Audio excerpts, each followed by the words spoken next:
नमस्कार, गुलिस्तान न्यूज देख रहे हैं आप। मैं हूं आपके साथ हर्ष भारद्वाज। शाम के 5 बज गए हैं और 5 के पंच में आपका बहुत बहुत स्वागत है, क्योंकि 5 बजते हैं तो हम आपके लिए लेकर आते हैं जम्मू कश्मीर की खास खबरें। देश भर का जिक्र होता है, दुनिया भर का जिक्र तो खैर हम करते ही हैं। तो शुरुआत कर रहे हैं, लेकिन उससे पहले आप टीवी के माध्यम से तो हमारे साथ जुड़े हुए हैं, क्योंकि आपके घर में इस वक्त आप टीवी पर देख जरूर रहे हैं गुलिस्तान न्यूज, लेकिन आप हाथ में अगर फोन है तो फटाफट से सर्च कर लीजिए गुलिस्तान न्यूज, क्योंकि गुलिस्तान न्यूज का सबसे पहले आप ऐप डाउनलोड कर लीजिए। कहीं पर भी खबरों से खबरदार आप हो सकते हैं। लेकिन इंस्टाग्राम को ट्विटर अकाउंट पर आप हमें फॉलो कर सकते हैं। साथ ही साथ आप गुलिस्तान न्यूज की वेबसाइट पर भी आ सकते हैं, ऑफिशियल वेबसाइट है हमारी। और साथ ही साथ फेसबुक पर आप कमेंट भी कर सकते हैं। अगर कुछ सुधार करने की जरूरत इस प्रोग्राम में होगी वो हम जरूर करेंगे। फिलहाल 5 तस्वीरें सबसे पहले आपके सामने रख देते हैं फॉर्मेट के हिसाब से, जो आपको बताएंगी कि आखिर खबर क्या है और कौन सी खबर ट्रेंडिंग कर रही थी। सबसे पहले वो हम आपको बताते हैं, उसके बाद इन खबरों को विस्तार से बताएंगे। कुछ अहम जानकारियां और भी हैं। सबसे पहली तस्वीर जो आप देख रहे हैं वो रामबन में राष्ट्रीय राजमार्ग 44 की है, क्योंकि बैटरी चश्मा के पास एलपीजी सिलेंडर ले जा रहे ट्रक दुर्घटनाग्रस्त हो गया है, जिसकी तस्वीरें इस वक्त आपके टीवी स्क्रीन पर है। हालांकि ट्रेंडिंग में इसलिए रही क्योंकि हादसे में 2 व्यक्ति की मौत की सूचना मिली है। काफी दुखद खबर रही है। हालांकि ये कहा जा रहा है कि पोस्टमार्टम के लिए भेज दिया गया उन्हें जिला अस्पताल। जानकारी के अनुसार ये कहा जाता है कि सुबह सवेरे आज तड़के तकरीबन श्रीनगर से जम्मू की ओर खाली एलपीजी सिलेंडर ले जा रहा था ट्रक, और इसमें रामबन जब आया तो बैटरी चश्मा के पास ये अनियंत्रित हो गया, जिससे खाई में जा गिरा और हादसे में 2 लोगों की मौत हो गई। फिलहाल गुलिस्तान न्यूज ने प्रमुखता से इस खबर को दिखाया। हमारी जिम्मेदारी है खबरों से खबरदार आपको करने की, सो हम करते हैं, इसलिए अपनी जिम्मेदारी हमने निभाई। फिलहाल जो दूसरी तस्वीर देख रहे हैं आप वो ड्रोन की तस्वीरें हैं, क्योंकि बात अगर करें पंजाब की तो पंजाब में पाकिस्तान की तरफ से ड्रोन गतिविधियां की जा रही हैं। हालांकि बीएसएफ बखूबी मोर्चा संभाल रहा है और बीएसएफ की तरफ से उस ड्रोन को मार भी गिराया जा रहा है, और आज भी ऐसा ही हुआ। फिरोजपुर हो, गुरदासपुर हो या फिर अलग अलग इलाकों का जिक्र करते हैं तो ऐसी गतिविधियां देखने को मिल रही हैं। हालांकि ड्रोन की जो टेक्निक है वो दुनिया भर में ज्यादा हो गई है, लेकिन पाकिस्तान की तरफ से साजिश रची जाती है कि कैसे ड्रोन के जरिए हथियार भेजे जाए और कैसे ड्रोन के माध्यम से ड्रग्स की तस्करी की जाए। हालांकि आपको जानकारी दे देते हैं कि ऐसी गतिविधियां जम्मू कश्मीर के अंदर भी करने की कोशिश पाकिस्तान करता है, पंजाब के अंदर भी करने की कोशिश पाकिस्तान करता है, लेकिन ऐसी कोशिश करने में वो नाकामयाबी हासिल करता है, क्योंकि बीएसएफ की तरफ से मोर्चे को संभाला जाता है और बीएसएफ हमेशा मुस्तैद रहती है, तैनात रहती है, और आज भी पाकिस्तानी ड्रोन को मार गिराया है। हालांकि अलग अलग जगह पर सर्च ऑपरेशन भी बीएसएफ ने जारी रखा है। फिलहाल ये ट्रेंडिंग करती हुई तस्वीर थी जो हमने आपको दिखाई है, लेकिन एक बड़ी खबर के तौर पर ट्रेंडिंग करती हुई तस्वीर हम आपको तीसरी दिखा रहे हैं, क्योंकि आपको दूध के पैकेट नजर आ रहे होंगे, मदर डेयरी लिखा हुआ नजर आ रहा होगा। अब आप अगर मदर डेयरी का दूध लेने जाएंगे तो 2 रुपए एक्स्ट्रा अपनी जेब के अंदर रख लीजिएगा, क्योंकि मदर डेयरी का जो रेट है वो 2 रुपए बढ़ गया है। हालांकि अभी अभी कांग्रेस लीडर का बयान भी सामने आ गया और कई कांग्रेस लीडर की तरफ से ट्वीट भी किया गया है। अगर आप कांग्रेस के पेज पे जाएंगे तो आपको ट्वीट दिखाई भी देगा, और कांग्रेस के लीडर ये पूछ रहे हैं कि आखिर क्यों सरकार की तरफ से महंगाई बढ़ाने का काम किया जा रहा है और जनता क्यों आखिर ऐसे परेशान करने की कोशिश सरकार की तरफ से की जा रही है। ये दरअसल कहा गया। और बात अगर हम करें मदर डेयरी के दूध की तो इस साल में, क्योंकि साल का अंत हो रहा है, तो आपको बताना जरूरी है कि इस साल में कितनी बार दाम बढ़े हैं। 5 बार बढ़ चुके हैं मदर डेयरी के दाम, और अब एक बार फिर से जब 2 रुपया बढ़ गया है तो आप अपनी जेब को ढीली कर लीजिएगा, यानी महंगाई की मार आप पे एक बार फिर से पड़ने जा रही है।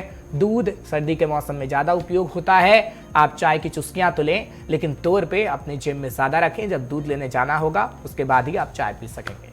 फिलहाल जो अगली खबर है वो भी आपको बताना जरूरी है, क्योंकि अगली खबर कोविड से संबंधित आप देख रहे हैं। अगर बात करें केंद्रीय स्वास्थ्य मंत्री मनसुख मांडविया की, तो वो लगातार बैठक कर रहे हैं, आईएमए के साथ भी बैठक, और तमाम जो बैठकें हैं वो पहले ही हो चुकी हैं। जब प्रधानमंत्री नरेंद्र मोदी को हमने देखा, केंद्रीय मंत्री को देखा, अलग अलग स्टेट की गवर्नमेंट को देखा है, लेकिन आज की जो खबर है वो ये है कि अब अस्पतालों के अंदर मॉक ड्रिल किया जा रहा है, क्योंकि केंद्र सरकार की तरफ से आदेश दिया गया था कि हर स्टेट मॉक ड्रिल अस्पतालों के अंदर करें, ताकि उससे पता लगे कि कैसे स्थिति अस्पतालों के अंदर है। लेकिन अरविंद केजरीवाल हों या फिर सीएम योगी आदित्यनाथ हों, पुष्कर सिंह धामी हों, भूपेश बघेल हों, सीएम अशोक गहलोत हों, अलग अलग राज्य, जिस तरीके से हम आपको कह रहे हैं, दिल्ली, उत्तर प्रदेश, उत्तराखंड, राजस्थान, छत्तीसगढ़, सब जगह पर इंतजाम किए गए हैं कोविड को लेकर। लेकिन आज खबर सामने आई है कि बिहार के अंदर जो पर्यटक हैं 4 ऐसे संक्रमित पाए गए हैं और राष्ट्रीय राजधानी दिल्ली के अंदर भी कहा जाता है कि 2 पर्यटक कोविड संक्रमित पाए गए हैं। हालांकि आगे आने वाले समय में स्थितियां ठीक हो उसके लिए काम किया जा रहा है और उम्मीद की जाती है प्रशासन से कि जो प्रशासन से जनता उम्मीद लगाई बैठी है वो कहीं ना कहीं पूरी हो। लेकिन आपको सरकार का सहयोग करना होगा।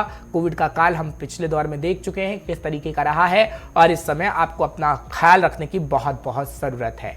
लेकिन ख्याल इस बाबत भी आप रखिएगा, जो 5वीं तस्वीर आप देख रहे हैं जो डल झील की है पूरी तरीके से जम गई है और सर्दी इस वक्त कहर बरपा रही है। जब सर्दी कहर बरपा रही है तो ये भी आपको आंकड़ा बता दे कहते हैं कि राष्ट्रीय राजधानी दिल्ली में 5 लोगों की मौत सर्दी के कारण पिछले 5 दिनों के अंदर हो गई है और बिहार के अंदर 4 लोगों की मौत पिछले 2 दिनों के अंदर हो गई है।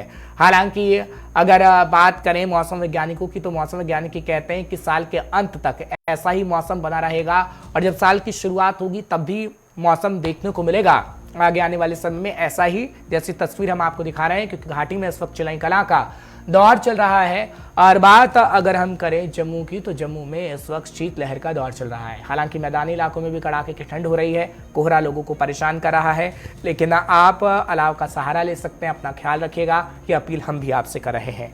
फिलहाल 5 तस्वीरों के बाद वक्त हो चला है बड़ी खबर को आपको बताने का, क्योंकि 5 तस्वीरें हम आपको दिखा देते हैं। इस तस्वीर को आप देखिएगा आप, क्योंकि पहले जानकारी देते हैं फिर तस्वीर हम आपको दिखाते हैं। जानकारी सबसे पहले देते हैं। आज वीर बाल दिवस था और उस अवसर पर कई जगह पर कार्यक्रम हुए हैं और आज जम्मू कश्मीर के अंदर भी उपराज्यपाल का बयान सामने आया है। इसी पर भगवती नगर में बाबा बंदा सिंह बहादुर की प्रतिमा लगाई जाएगी, उनकी तरफ से ऐलान कर दिया गया है। वीर बाल दिवस पर उपराज्यपाल की तरफ से बयान किया गया, क्योंकि जिस तरीके से हम बता रहे हैं राष्ट्रीय राजधानी दिल्ली में प्रधानमंत्री नरेंद्र मोदी की तस्वीर नजर आई है, उत्तराखंड के अंदर पुष्कर सिंह धामी की तस्वीर नजर आई है और इसी तरीके से उत्तर प्रदेश के अंदर सीएम योगी आदित्यनाथ की तस्वीर नजर आई है। हम आपको इस वक्त की तस्वीरें दिखा रहे हैं उपराज्यपाल मनोज सिन्हा की, जब कार्यक्रम के दौरान वो पहुंचे थे गुरुद्वारा साहिब, वहां पर मत्था टेका गया और इस बात का ऐलान भी किया गया कि भगवती नगर के अंदर बाबा बंदा सिंह बहादुर की प्रतिमा लगाई जाएगी। क्योंकि प्रधानमंत्री नरेंद्र मोदी ने साल की शुरुआत में ऐलान किया था कि 26 दिसंबर के दिन वीर बाल दिवस के अवसर पर कई जगह कार्यक्रम होंगे और इसे वीर बाल दिवस के तौर पर मनाया जाएगा। और वही तस्वीर हमें देखने को मिली जब अलग अलग राज्यों के अंदर बखूबी वीर बाल दिवस मनाया गया, लेकिन उपराज्यपाल की तरफ से भी शिरकत तो किया गया कार्यक्रम के अंदर, लेकिन एक बड़ा ऐलान भी उपराज्यपाल मनोज सिन्हा की तरफ से किया गया है। यानी भगवती नगर में उन्होंने ऐलान कर दिया है कि बाबा बंदा सिंह बहादुर की प्रतिमा लगेगी। फिलहाल इन तस्वीरों को हम आपको प्रमुखता से दिखा रहे हैं और जानकारी भी इस वक्त की आपको बड़ी दे रहे हैं। कोशिश करेंगे कि मेरे सहयोगी जुड़े थोड़ी देर में और उनसे भी जानकारी लेने की कोशिश करें कि और क्या कुछ ऐलान उपराज्यपाल मनोज सिन्हा की तरफ से किए गए हैं। फिलहाल एक जो जानकारी मिली है वो भगवती नगर में बंदा सिंह बहादुर की प्रतिमा लगाने को लेकर मिली है। इस वक्त रितिका मेरे साथ जुड़ रही हैं, मेरे सहयोगी, उनसे भी जानकारी लेता हूं। रितिका, क्या कहेंगी आप? इस वक्त वीर बाल दिवस मनाया जा रहा है अलग अलग राज्यों के अंदर, जम्मू कश्मीर के अंदर भी ये स्थिति देखने को मिली जब उपराज्यपाल मनोज सिन्हा की तरफ से ऐलान किया गया है कि बाबा बंदा सिंह बहादुर की प्रतिमा लगाई जाएगी। इस बात से कितना लोग खुश नजर आ रहे हैं और क्या जानकारी आपके पास? जी बिल्कुल, जैसे कि प्रधानमंत्री नरेंद्र मोदी ने ये ऐलान किया था कि 26 दिसंबर को वीर बाल दिवस के रूप में देश भर में ये समारोह, ये जो दिन है इसे मनाया जाएगा। और इसी के चलते आज डिग्याना आश्रम में एलजी मनोज सिन्हा की तरफ से आगमन हुआ और आज उन्होंने एक बड़ी अनाउंसमेंट जो है वो की है, जिसमें उन्होंने साफ शब्दों में कहा है कि जम्मू के भगवती नगर में बाबा बंदा सिंह बहादुर जी की प्रतिमा जो है वो बाल दिवस पर आज अनाउंसमेंट करते हुए कहा कि भगवती नगर में ये प्रतिमा लगाई जाएगी। हाल में फिलहाल हमको बता दें कि जो भी यहाँ कमेटी के तमाम सदस्य हैं उनकी तरफ से कहा जा रहा है कि कोई दूसरा स्थान है जहां पे उन्होंने कहा था कि ये प्रतिमा लगनी चाहिए, परंतु एलजी मनोज सिन्हा की तरफ से जो अनाउंसमेंट अभी तक की गई है, जो जानकारी प्राप्त हो रही है, वो यही बताया जा रहा है कि भगवती नगर में इस प्रतिमा को स्थापित किया जाएगा और एक सम्मान भी दिया जाएगा। ठीक है रितिका, आपका बहुत बहुत शुक्रिया तमाम जानकारी पहुंचाने के लिए, दर्शकों को अपडेट रखने के लिए। फिलहाल आगे आने वाले समय में वो तस्वीर देखने को मिलेगी तो गुलिस्तान न्यूज़ प्रमुखता से आपको वो तस्वीर भी दिखाएगा। बढ़ते आगे एक और बड़ी जानकारी आपको देते हैं, क्योंकि बिहार के अंदर अल्पसंख्यक को लेकर एक बयान सामने आया जो देश भर में चर्चा का विषय रहा। लेकिन आज उस बयान को लेकर क्लियरिफाई किया गया है और बताया गया है कि अल्पसंख्यकों की जो स्थिति है वो भारत के अंदर कितनी बेहतर है, यानी आप इसे पलटवार कह सकते हैं। क्योंकि केंद्रीय गृह राज्य मंत्री नित्यानंद राय की तरफ से बयान दिया गया कि अल्पसंख्यक भारत में सबसे ज्यादा सुरक्षित है। नित्यानंद राय की तरफ से कहा गया है क्योंकि राजद यानी आरजेडी के राष्ट्रीय महासचिव अब्दुल बारी सिद्दीकी का पिछले दिनों बयान सामने आया था और वो विधानसभा के अंदर बयान देते हुए बिहार के अंदर नजर आए थे और उनकी तरफ से कहा गया था कि मेरे बच्चे बाहर ही पढ़ते हैं और मैं उन्हें सलाह देता हूं कि वो बाहर ही रहें क्योंकि भारत अब रहने लायक जगह नहीं है। ये कहा गया था अब्दुल बारी सिद्दीकी की तरफ से, जिसके बाद पलटवार आया और केंद्रीय गृह राज्य मंत्री नित्यानंद राय ने सिर्फ पलटवार ही नहीं किया, राहुल गांधी के पाकिस्तान और चीन युद्ध पर भी बयान दिया। क्योंकि राहुल गांधी ने पाकिस्तान और चीन को कहा था कि अगर वो युद्ध करेंगे तो दोनों देश मिलकर करेंगे। ये राहुल गांधी का बयान था जिस पर भी पलटवार किया गया। और नीतीश जो कि बिहार के सीएम हैं उन पर भी पलटवार किया गया है केंद्रीय गृह राज्य मंत्री नित्यानंद राय की तरफ से। आपको जानकारी इस वक्त की ताजा दे रहे हैं, खबर आपको इस वक्त की बड़ी बताने की कोशिश कर रहे हैं क्योंकि केंद्रीय गृह राज्य मंत्री नित्यानंद राय का बयान सामने आया है। फिलहाल वो कह रहे हैं कि अल्पसंख्यकों की स्थिति देश के अंदर बेहतर है, कई देशों के अंदर ऐसी स्थिति नहीं है। क्योंकि अक्सर हम कई देशों के अंदर खबरें देखते हैं कि अल्पसंख्यकों के ऊपर कितना अत्याचार हो रहा है, लेकिन भारत के अंदर सब कुछ ठीक है, ऐसा बताते हुए केंद्रीय गृह राज्य मंत्री नित्यानंद राय नजर आए हैं और उनकी तरफ से बयान दिया गया है। कुछ देर में कोशिश करेंगे कि मेरे सहयोगी जुड़ सकें और उनसे भी जानकारी हम हासिल ले सकें, क्योंकि राहुल गांधी हो, नीतीश हो या फिर अब्दुल बारी सिद्दीकी हो, उनके बयान पर पलटवार करते हुए बीजेपी के नित्यानंद राय नजर आए हैं जो कि केंद्रीय गृह राज्य मंत्री भी हैं और वो बता रहे हैं कि अल्पसंख्यकों की स्थिति भारत के अंदर लगभग कैसी है, यानी भारत के अंदर बहुत अच्छी अल्पसंख्यकों की स्थिति है। अगर आप पड़ोसी देश के अंदर देख लेंगे तो पड़ोसी देश के अंदर आपको नजर आ जाएगा कि अल्पसंख्यकों का क्या हाल हो रहा है और अल्पसंख्यकों पर कितने अत्याचार हो रहे हैं। ये बात केंद्रीय गृह राज्य मंत्री नित्यानंद राय की तरफ से की गई है। फिलहाल आपको जानकारी इस वक्त की ताजा दे रहे हैं, खबर आपको इस वक्त की बड़ी देने की कोशिश कर रहे हैं। जानकारी बड़ी है, खबर इस वक्त की बड़ी है क्योंकि केंद्रीय गृह राज्य मंत्री नित्यानंद राय की तरफ से बयान आया है और उनकी तरफ से कहा गया है कि राहुल गांधी नसीहत ना दें भारत को, भारत के प्रधानमंत्री को आखिर क्या करना है। और अगर बात नीतीश पर हमले की करें तो नीतीश सरकार पर भी हमला किया गया है और ये कहा गया है कि नीतीश सरकार में इस वक्त बिहार के अंदर क्या हो रहा है, यानी लगभग तमाम कई बातों को लेकर नित्यानंद राय की तरफ से बयान सामने आया है।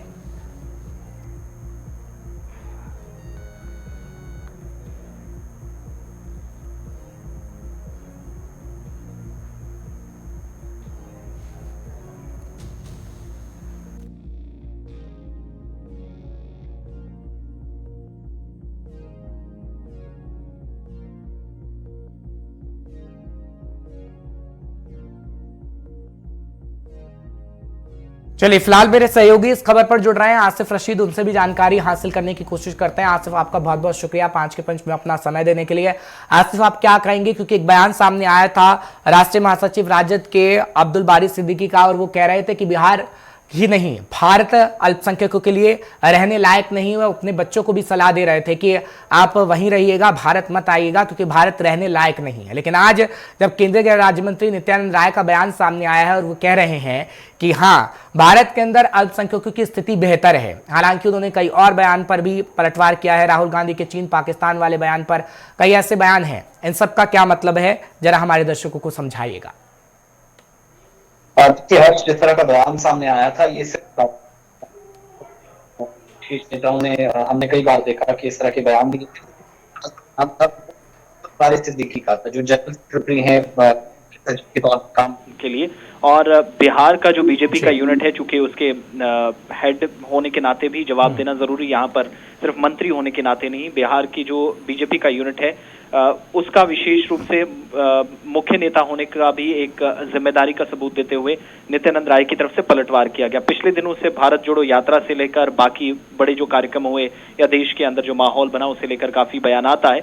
उन बयानों में से एक अब्दुल रशीद बारी का बयान इसलिए सबसे खास था या ज्यादा सुर्खियों में था क्योंकि उन्होंने कहा था कि मेरा बेटा और बेटी वो हार्वर्ड में पढ़ रहे हैं, तो मैंने अपने बच्चों को कहा है कि आप पढ़ाई पूरी करने के बाद अपनी नौकरी का इंतजाम और बाकी चीजें जो हैं वो देश से बाहर ही देखिएगा, ये कहते हुए कि देश का माहौल बिल्कुल भी अच्छा नहीं है। और उसके बाद हमने कांग्रेस नेताओं की तरफ से ऐसे बयान भी देखे और लाल किले से 3 दिन पहले राहुल गांधी की तरफ से जो कहा गया, बाकी नेता जब यात्रा का हिस्सा थे, यात्रा संपन्न हुई दिल्ली के अंदर, तो इसी तरह के आरोप केंद्र सरकार पर और सीधे तौर पर निशाना ये समझकर कहा गया कि हालात बिल्कुल भी ठीक नहीं, जो माहौल खराब किया गया है इसके लिए जिम्मेदारी मौजूदा बीजेपी की नेतृत्व वाली जो केंद्र सरकार है उस पर जाता है।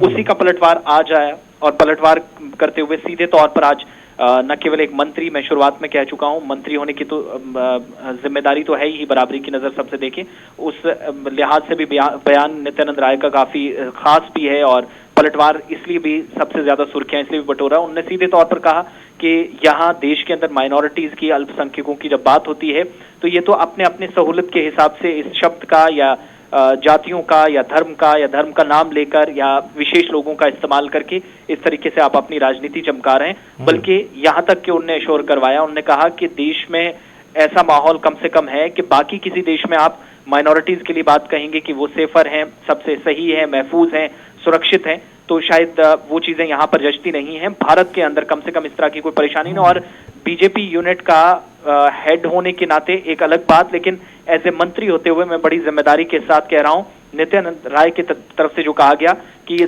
सारी की सारी चीजें जो कांग्रेस लीडर राहुल गांधी की तरफ से अंडरमाइन की गई हैं, कभी सुरक्षा बलों को टारगेट करना, कभी ये सब चीजें सिर्फ अपनी सियासत के लिए या माहौल के हिसाब से बयानात दिए जा रहे हैं। लेकिन जब विशेष रूप से आप जातियों को देखते हैं, धर्म को देखते हैं, तो नित्यानंद राय के मुताबिक इस तरह का कम से कम माहौल नहीं है जहां पर यह कहा जाए कि भारत के अंदर ही सबसे ज्यादा कठिनाइयां, सबसे ज्यादा मुश्किलें उन लोगों के लिए हैं। मैं ये मंत्री होने के नाते यकीन से कह सकता हूं कि जितना सुरक्षित वो यहाँ पर हैं किसी और जगह नहीं रह सकते।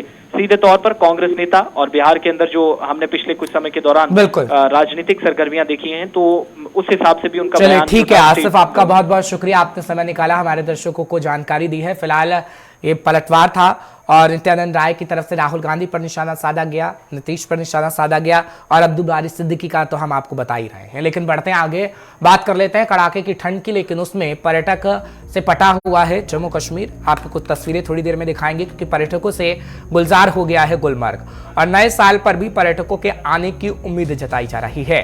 बर्फबारी देखने पहुंच रहे हैं लोग, लेकिन अभी बर्फबारी नहीं हो रही है, कड़ाके की ठंड हो रही है। आगे आने वाले दिनों में बर्फबारी हो सकती है, ऐसा कहा जा रहा है।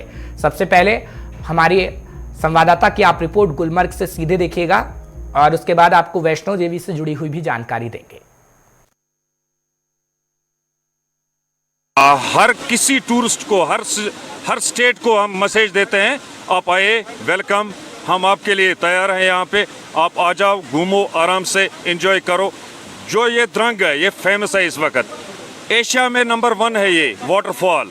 अभी हमारी रिक्वेस्ट ये है, समर में भी वाटर झरना चलना चाहिए, रिक्वेस्ट है गवर्नमेंट से, क्योंकि सियाह बहुत आते हैं यहाँ पे, जब टूरिस्ट खुश हम खुश। पर यहाँ जरूर विजिट करना चाहिए क्योंकि मतलब वर्थ इट टू सी है, एक बार जरूर अपनी जिंदगी में यहाँ पर आए और बहुत मस्त ठंड है यहाँ पे, ठंड का मौसम का मजा लें, यहाँ पर फोटोज खिंचवाए, बहुत प्यारी प्यारी फोटोज आएंगी और कश्मीर में एक बार जरूर आना चाहिए सबको। जैसा कि बाहर का तापमान है, बाहर काफी गर्मी रहती है, आप दिल्ली में रहते हैं तो अलग मौसम है, और वहाँ के और यहाँ के मौसम में कितना अंतर आपको लगता है? किस तरह का मौसम है यहाँ पर? काफी ठंड यहाँ पर ज्यादा है, बेशक टेम्परेचर अगर बराबर हो यहाँ पर फिर भी ज्यादा ठंडक लगती है दिल्ली से कंपेयर करके। मतलब अगर आपको अपना गर्मियों में भी यहाँ बहुत अच्छा वेदर रहता है, यहाँ सर्दियों में तो बहुत ही मजा आता है, तो दिल्ली में से उठ के आपको यहाँ जरूर आना चाहिए। मतलब सर्दियों में एक बार विजिट करें, बर्फ स्नोफॉल देखें, यहाँ पर एंजॉय करें, सबको फैमिली के साथ आए, बहुत मजा आता है। कुछ नहीं, यहाँ का मौसम बहुत ही शानदार है, हम यहाँ पर आए और एकदम चिलचिलाती ठंड है, जिससे देखकर बहुत ही मजा आ गया है। और ये झरना जो हम पहले आए थे लेकिन वापस देखने रिटर्न आए, तो ये बहुत ही मजा आ रहा है। इस मौसम का हम बहुत लुत्फ उठा रहे हैं और मैं सभी लोगों से बोलना चाहता हूँ कि इस वेदर का लुत्फ उठाने के लिए यहाँ पे आए, बहुत ही स्वर्ग जैसी जगह है ये, तो सबको इस मौसम का लुत्फ उठाना चाहिए। राजस्थान से। राजस्थान से हैं, वहाँ की तपती रेत और तपता धूप काफी मशहूर है, बहुत मशहूर है। चिलचिल मौसम है, क्या कहेंगे? यहाँ का चिलचिल मौसम बहुत अच्छा है, वेरी नाइस, वेरी गुड। सभी लोगों को दिसंबर में आना चाहिए कश्मीर। सब कहते हैं इतनी ठंड है, पर नहीं, यहाँ का अगर मज़ा लेना है ठंड का तो दिसंबर में you should know go now to December in Kashmir. यहाँ पे हमेशा बहुत ठंड रहती है, अभी हम बहुत ठंड से आए हैं घूम के। यहाँ का Gulmarg, Pahalgam, this drug waterfall is very nice. Okay, मतलब पैसे वसूल हुए? पैसे पूरे वसूल। ओके, मैं उदयपुर राजस्थान से हूँ। हमारे राजस्थान में चिलचिलाहट गर्मी रहती है, लेकिन इस बार हम दिसंबर में कश्मीर में सर्दी का लुत्फ लेने आए हैं 47 और ये रोमटे खड़े कर देने वाली सर्दी है, लेकिन जो मजा आ रहा है यहाँ पर सर्दी लेने का वो बिल्कुल एक अलग ही एहसास है। और सब लोगों को कश्मीर आना चाहिए, डंग वाटरफॉल देखना ही चाहिए। तो चलिए नाज़रीन, यहाँ पर सयाहती मुकाम गुलमर्ग के टंगमर्ग में इस वक्त हम मौजूद और ड्रंग वाटरफॉल को देखने के लिए जो सयाह यहाँ पर आ रहे हैं वो कहीं ना कहीं इस ड्रंग वाटरफॉल को देख करके बाकी सयाहों को इस तरह का दिलचस्प और दिलकश मनाजिर जो है देखने के लिए ज़रूर आना चाहिए, ताकि यहाँ पर जो यहाँ के लोगों का रोजगार है वो भी चल सके। इशफाक डार, गुलिस्तान न्यूज़, ड्रंग, गुलमर्ग, कश्मीर पर होते हैं, आपको दिखा रहे हैं कैसे पर्यटकों से पटा हुआ है कश्मीर घाटी। गुलमर्ग से सीधी तस्वीरें हम आपको दिखाने की कोशिश कर रहे हैं। हालांकि किस तरीके का मौसम है, तस्वीरों से आप साफ तौर पर अंदाजा लगा पा रहे होंगे, क्योंकि डल झील जम गई है, पेड़ पौधे पर इस तरीके से बर्फ है कि अगर आप देखेंगे तब भी आपको ठंड का एहसास होगा। फिलहाल पर्यटकों से गुलजार है इस वक्त कश्मीर, जैसी उम्मीद थी वैसी ही जो खरा उतरने की जो तस्वीरें हैं इस वक्त आपके सामने हैं। बढ़ते हैं आगे। जब पर्यटकों का जिक्र हो रहा है तो बात जम्मू की भी करेंगे, क्योंकि कश्मीर घाटी का जिक्र हुआ है तो जम्मू के अंदर भी लोगों का पहुंचना होगा। वैष्णो देवी में नए साल पर तैयारियां की गई हैं। आपको जानकारी बता दें, श्रद्धालुओं की भीड़ से निपटने को प्रशासन पूरी तरीके से तैयार है। 500 कैमरों से निगरानी रखी जाएगी। जानकारी आपको इस वक्त की बड़ी दे रहे हैं कि नए साल पर जहां पर कश्मीर घाटी में लोग घूमने के लिए जाते हैं, वहीं पर माता वैष्णो देवी के दर्शन करने के लिए भी 31 दिसंबर और 1 जनवरी को काफी भीड़ होती है। हादसा ना हो और भीड़ भाड़ ना हो, उसके लिए कहा जा रहा है कि 500 कैमरों से निगरानी रखी जाएगी। जानकारी इस वक्त की ताजा आपको दे रहे हैं, क्योंकि हमने पिछले बार देखा था किस तरीके का हादसा वैष्णो देवी के अंदर हुआ था। हालांकि इस बार ऐसी स्थिति ना हो, उसके लिए काम किया जा रहा है। 500 कैमरों में निगरानी रखी जाएगी और मां के दरबार में हाजिरी लगाने वाले भक्तों का पूरा प्रशासन की तरफ से ध्यान रखा जाएगा, क्योंकि नए साल पर वैष्णो देवी पहुंचते हैं लोग। हालांकि पिछली बार जब हादसा हुआ था तो बहुत भयानक हादसा, लेकिन उसी से निपटने के लिए तैयारियां की गई हैं। 31 दिसंबर को खासतौर पर यह कहा जा रहा है कि लाखों की संख्या में वहां पर लोगों का हुजूम हो सकता है। सोनू इस वक्त मेरे साथ जुड़ रहे हैं, मेरे सहयोगी, उनसे जानकारी हासिल करने की कोशिश करते हैं। सोनू, क्या कहेंगे?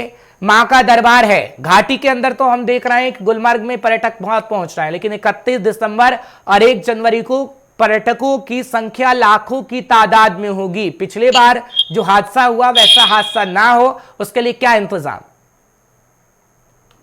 जी, मैं आपको बता दूं कि यहाँ पे 31 दिसंबर के ऊपर पर्यटक काफी ज्यादा लोग मां वैष्णो देवी के दर्शन करने के लिए आते हैं। सब लोगों की मंशा होती है कि जो पिछला साल हमारा गुजर गया, नया साल जो है अच्छी खुशियों से गुजरे, ताकि लोग मां वैष्णो देवी के दर्शन करने के लिए आते हैं।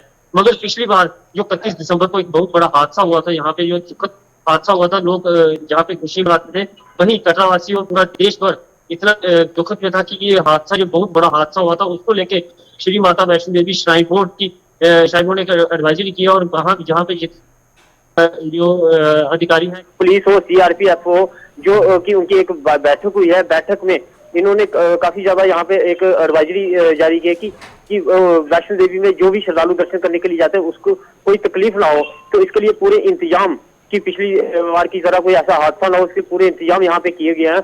यात्री के RFD जो आई कार्ड है उसको भी लेके यहाँ पे जो नंबरिंग सिस्टम ठीक है, जो आई कार्ड लेने के लिए शुरुआत में हम देखते हैं कि लोगों की भीड़ होती है, उन काउंटर्स पे भी कुछ इंतजाम किए गए हैं, क्योंकि काउंटर में काफी भीड़ हो जाती है और कहा जाता है कि कई ऐसे काउंटर हैं जो आई कार्ड लेने के लिए बनाए गए हैं। जब माता के दर्शन किए जाते हैं उससे पहले वो आई कार्ड लिया जाता है। वहां पर कैसे इंतजाम है सोनू? जी पहले तो यहाँ पे तो बस स्टैंड पे एक ही काउंटर था, यहाँ पे यात्रा पर्ची यहाँ पे मिलती थी। अब श्री माता वैष्णो देवी श्राइन बोर्ड ने जगह जगह पे 2 नंबर काउंटर पे, रेलवे स्टेशन पे या फिर हेलीपैड पे जो कि काउंटर बनाए हैं, और बाणगंगा भी एक काउंटर बना दिया गया है कि जो यात्री है यहाँ वहाँ से अपनी यात्रा पर्ची ले सकते हैं। ठीक है सोनू, आप नजर बनाए रखिएगा, हम आपसे जानकारी लेते रहेंगे। फिलहाल 31 दिसंबर के दिन जब लोगों की संख्या काफी तादाद में होगी तो वो तस्वीरें भी सोनू आप तक पहुंचाएंगे, पल पल की अपडेट सोनू पहुंचाएंगे, क्योंकि वो वहीं कटरा के अंदर ही है। फिलहाल बढ़ते हैं आगे, बात कोविड की भी कर लेते हैं और आपको दरअसल सुनवाते हैं कि प्रशासन की तरफ से कैसे इंतजाम जम्मू कश्मीर के अंदर किए गए, घाटी के अंदर कैसे मास्क लगाने की अपील की जा रही है। फटाफट से आप सुन लीजिएगा। अदर कंट्रीज़ में इसका राइज होने लगा तो हमने भी, गवर्नमेंट ने स्टार्ट किया अपनी जो मीटिंग्स करनी थी, या उन प्रधानमंत्री जी ने, हमारे एलजी साहब ने या चीफ सेक्रेटरी साहब ने, हमारे सेक्रेटरी साहब ने अलग अलग मीटिंग्स करी, तो हमने भी, हमारा भी ये लगा कि हमने जी अलर्ट होना चाहिए। तो इसमें घबराने वाली कोई बात नहीं है। अभी तक जो अगर देखा जाए हमारा यहाँ के 6 केसेस टोटल निकले हैं, और मुझे जो लग रहा है कि अभी तक पूरा जो कंट्रोल में है सारा कुछ। लेकिन एक गुजारिश में ज़रूर लोगों को करना चाहूँगा कि थोड़ा सा प्रिवेंटिव मेजर्स हमने और लेने पड़ेंगे। सपोज़ कि अभी भीड़ में होंगे, भीड़ भाड़ में होंगे, कहीं मीटिंग्स होगी, कहीं कोई गैदरिंग होगी, उसमें एहतियात लेना बहुत ज़रूरी है। गुजारिश रहेगी, पैनिक होने की कोई ज़रूरत नहीं, घबराने वाली कोई ज़रूरत नहीं है। गवर्नमेंट रेडी है हर एक चीज़ के साथ, और आप भी प्रिवेंटिव मेजर्स ले लें। मास्क का इस्तेमाल करें, इट इज़ मस्ट कि अगर जहाँ भी कोई गैदरिंग हो दे शुड वियर मास्क। ये भी यही किया है कि एयरपोर्ट पे हमने एस्टेब्लिश कर दिया कोड टेस्टिंग, हमने एक वहाँ काउंटर खोल दिया, वहाँ डॉक्टर्स भी है, वहाँ हमने लैब जो टेक्नीशियंस होते हैं जो करने वाले उनको भी ये किया। बट एज़ पर गाइडलाइन अभी हमने ये कंपलसरी नहीं है, सिर्फ फॉरेन जो आएंगे उनको करना ही है, करना है। 5% ऑफ द जो भी टूरिस्ट्स आएंगे फॉरेनर्स को, और जो बाकी वॉलंटरी कोई कहता है जी नहीं मुझे करो, उसके लिए हमने रखा है। वो सिर्फ हमने वहाँ नहीं, हर एक हॉस्पिटल में रखा है। चाहे कोई कोविड टेस्ट करना चाहे हम करेंगे, और जो हमें सिम्टोमेटिक लगेगा उसका भी करेंगे। देखिए, अगर हम इस टाइम कश्मीर की या पूरे मुल्क की बात करें, यहाँ पे इस टाइम वैसे उतने ज़्यादा नंबर ऑफ़ केसेस कोविड के नहीं हैं, लेकिन चूँकि ये कुछ बैरूनी ममालिक में जैसे चाइना है, जापान है, कोरिया है, वहाँ पे जो केसेस हैं काफ़ी बड़े हैं। उसमें एक ओमिक्रॉन का ही वेरिएंट देखा गया है जो हाईली ट्रांसमिसिबल है, लेकिन वहाँ पे जो केसेस बड़े हैं उनकी वजूहात अलग हैं, क्योंकि वहाँ पे एक स्ट्रिक्ट लॉकडाउन लगा हुआ था। वहाँ पे जो इन्फेक्शन का ट्रांसमिशन था वो बहुत ही कम था, और जिसकी वजह से वहाँ पे ससेप्टेबिलिटी टू इन्फेक्शन काफ़ी ज़्यादा रही। लेकिन हमारे, अगर हम अपने मुल्क की बात करें, यहाँ पे वैक्सीनेशन का स्टेटस जो है वो काफ़ी हाई है। हमने पिछली वेव्स में भी देखा कि इफ़ेक्टिवनेस ऑफ वैक्सीन बहुत ज़्यादा है, जिसकी वजह से। तो आपने सुना किस तरीके से भारत के अंदर तैयारी की जा रही है, और जम्मू कश्मीर के अंदर भी प्रशासन की तरफ से पूरी तैयारी है। फिलहाल अपील आपसे है कि आप अपना बहुत बहुत ख्याल रखिएगा। वैक्सीन नहीं लगाई है तो वैक्सीन लगाइए, मास्क नहीं लगा रहे हैं तो मास्क लगाइए। अनिवार्य नहीं हुआ है मास्क, लेकिन आपको मास्क लगाना बहुत जरूरी है ताकि आप कोविड से बच पाएं। फिलहाल 5 के पंच में हम आपको जम्मू कश्मीर से जुड़ी हुई तमाम खबरें बताते रहेंगे, पूरे देश भर का जिक्र करेंगे, दुनिया भर का जिक्र करेंगे, लेकिन अलविदा लेने का वक्त हो गया। वादा है कि कल ठीक 5 बजे फिर आपके सामने हाजिर होंगे। छोटा सा ब्रेक के उस पार ग्राउंड रिपोर्ट।